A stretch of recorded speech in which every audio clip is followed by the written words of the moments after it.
গণহত্যা ও মানবতা বিরোধী অপরাধে অভিযুক্ত পলাতক আসামি ক্ষমতাচ্যুত প্রধানমন্ত্রী শেখ হাসিনার বক্তব্য কোনো গণমাধ্যম প্রচার করলে তাৎক্ষণিক আইনি ব্যবস্থা নেওয়া হবে। অন্তর্বর্তীকালীন সরকারের পক্ষ থেকে পাঠানো এক বিবৃতিতে এই হুঁশিয়ারি দেওয়া হয়েছে। বিবৃতিতে বলা হয়েছে, বাংলাদেশের টেলিভিশন, পত্রিকা বা অনলাইন আউটলেটগুলিতে ফৌজদারি অপরাধে দণ্ডিত অপরাধী এবং গণহত্যা ও মানবতা বিরোধী অপরাধে অভিযুক্ত পলাতক আসামি শেখ হাসিনার অডিও সম্প্রচার এবং প্রচার 2009 সালের সন্ত্রাস বিরোধী আইনের গুরুতর লঙ্ঘন।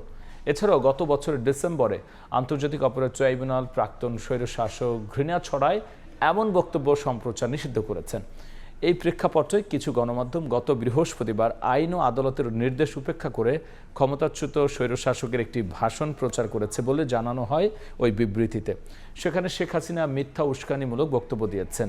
এই ধরনের অপরাধমূলক প্রচার কর্মে জড়িত গণমাধ্যমের কর্মকর্তাদের সতর্ক করে শেখ হাসিনার বক্তব্য ভবিষ্যতে কোনো গণমাধ্যম প্রচার করলে তাৎক্ষণিক আইনি ব্যবস্থা নেওয়ার হুঁশিয়ারি দেওয়া হয় বিবৃতিটিতে।